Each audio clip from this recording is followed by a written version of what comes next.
So as many brothers are starting to go to the passport office, obtain a blue passport. Some of them is on their first one. They got the 10 pages. Some of you brothers is you traveling so much, you requesting the one with 50 pages. You're paying a little extra money for that. But as some of you are traveling and you say you are looking for, someone to settle down with, it's some red flags you do need to pay attention to, because that's not really being discussed too much. But this one sister's talking about it, and I want to expand on it. Let's review it. They don't want to talk about that part. Like, you can go overseas and find somebody to love you. I truly believe love knows no boundaries. I've seen it here on TikTok. I've seen it in person, 90 Day Fiance, Modern Family. It could definitely happen. And a lot of y'all love the show 90 Day Fiance. So make sure we put that show stays on all the time. Nobody wants to talk about the situations where the guy gets played. You meet a woman overseas, you bring her over here, now you got to pay the rent for her mom and dad.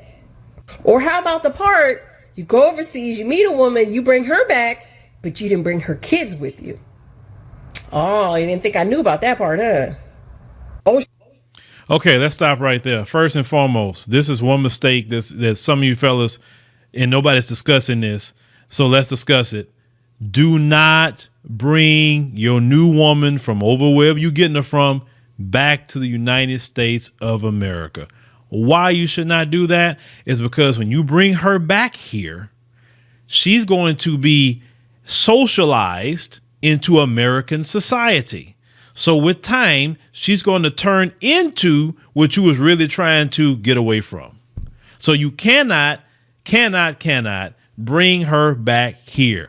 Matter of fact, when you meet them in other countries and you have a conversation and you need to, find out what's her mindset. If y'all get in a relationship, if she's saying, oh, yeah, I would love to live in America. I always wanted to live in America. She says something like that. You're like, nope, not you. Now, the ones you need to be talking to is the ones that be like, yeah, I see stuff about America. Ooh, I seen the George Floyd thing and I do not want to be in that country. Oh, no, I'm happy here, and if we do something, I just want to stay here. I do not want to go over there. I could visit, and, we can go visit your family. It's great. And I can see something there, but I just rather stay here because I just feel more safer here. Okay, that's always good to hear. That right there. They do not want to come to the U.S. because not everybody want to come here. People think everybody in every other country just want to come flood the U.S. No, they don't. They really don't like that. They like where they stay. That's where they family at. That's where they grew up at. And actually, it'd be better for you to move wherever country that you getting this woman from to move over there because you're going to have a better quality of life because things will be a little bit more inexpensive on you.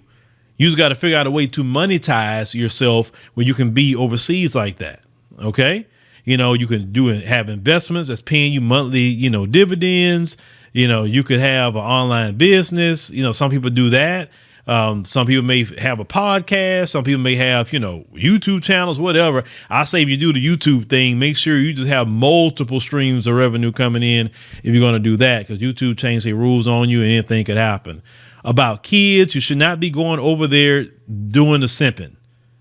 Because if that's the case, you might well get you a single mother from America if you're going to do all that. So that's crazy that some of y'all will go way over there and then wherever you're going and then go be getting a ready-made family.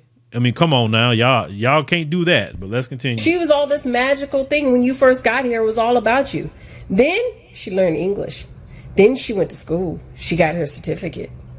Now she's dumping you. You convinced your homeboy to marry her sister.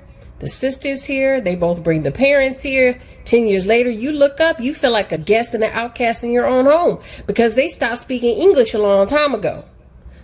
Seen it firsthand. That's true too. And another thing you need to be asked is telling them up front. If we have a relationship, I'm not paying no school fees for your sister, your brother, your cousin.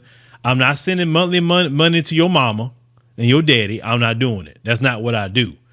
Hey, they treat me good. I don't mind helping them. I say, but I'm not going to support them. That's not my job. That's your parents or whatever you choose to do.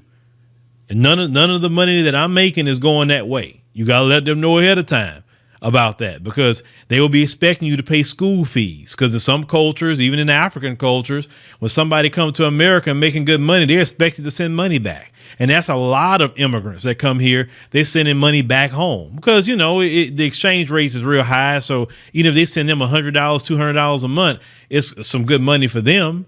Right. But the key is to not go over there and bring her back here, because what did she just say? She go to school. She get immersed into the college, immersed into where a lot of the independent feminist talk is in the colleges.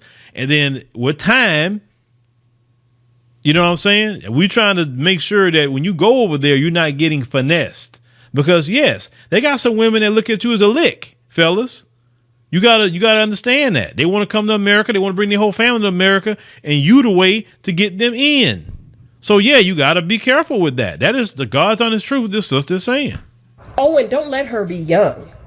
Oh, you got about 10 years before she's out in them streets, leaving you behind at home to sit in that recliner. Remember, I'm a military brat. Remember, I dated military men. I used to live in San Diego. And if you can't tell, I have a lot of male friends. So men who like to holler, you know, women overseas treat you better. That's why we all going over there. It's not a flex, because a lot of us really truly know what could be possibly happening, especially as military folks. Now, even though she's trying to give you a quote unquote warning, it's still along the lines a little bit of that sister from the other day talking about, you stay right here in this good United States of America and get you a woman right here. It's a little bit more informative, but she's still underneath the surface trying to basically tell you not to go over there, if you can read between the lines. But what she did say is legitimate. It's legitimate. You know, bride price. That's the thing in certain cultures, bride price. Or they call it dowry. There's another thing they call it, right? In certain cultures, the bride price could be a certain amount of money. It could be a certain amount of cattle. You know, that's what it is. Like, for instance, in South Africa, when I was learning about their culture, right? If you brothers looking for women out there, most of the, you know, black tribes that's there, they do bride price, but those who are called colored, you know, all the ones, the girls in Cape Town or wherever they at, the colored community, which, you know, the history of that, basically we would call, quote unquote, call them, you know, they are the quote unquote biracials, but they call colored out there. I know this is not the channel to discuss that fully why, but they don't do the bride price thing. So if you don't want to do bride price, we'll get you one of them, right?